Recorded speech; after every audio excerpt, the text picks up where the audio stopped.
મધ્ય ગુજરાતની સૌથી મોટી વડોદરાની એસએસજી હોસ્પિટલમાં સારવાર માટે દરરોજ શહેર, જિલ્લા તેમજ અન્ય રાજ્યોમાંથી મોટી સંખ્યામાં દર્દીઓ આવતા હોય છે. તાજેતરના વરસાદ બાદ હોસ્પિટલમાં રેડિયોલોજી વિભાગ પાસે પાણી ભરાઈ જતાં ખાસ કરીને સગર્ભા મહિલાઓની સોનોગ્રાફી માટે પહોંચવામાં ભારે મુશ્કેલીનો સામનો કરવો પડી રહ્યો છે. આ વિભાગ તરફ જવાના માર્ગ ઉપર પાણી ભરાઈ જતાં તંત્ર દ્વારા અવરજવર માટે ઈંટો અને માત્ર પથ્થરો ગોઠવી અસ્થાયી રસ્તો બનાવવામાં આવ્યો. જો કે સગર્ભા મહિલાઓને આ ઈંટો પરથી પસાર થવું પડતા તેમની સલામતી અંગે ગંભીર સવાલો ઊભા થયા છે.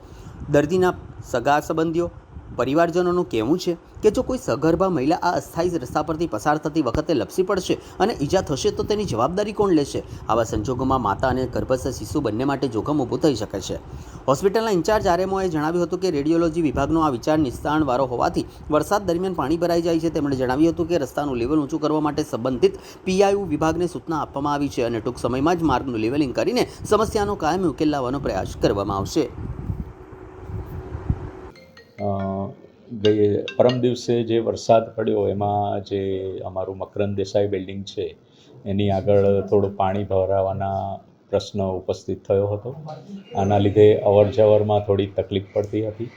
તો અમારા તરફથી હોસ્પિટલ તંત્ર તરફથી તરત પીઆઈયુ વિભાગને જાણ કરી દેવામાં આવી હતી અને પીઆઈયુ વિભાગ દ્વારા પણ આનું તરત નિરાકરણ લાવી ત્યાં આગળ પેવર બ્લોક અને બીજો જે બી સામાન પાથરી અને વ્યવસ્થિત રસ્તો બનાવડાવી તાત્કાલિક ઊભો કરી દેવામાં આવ્યો છે, જેથી સગર્ભા મહિલાઓને તકલીફ ન પડે.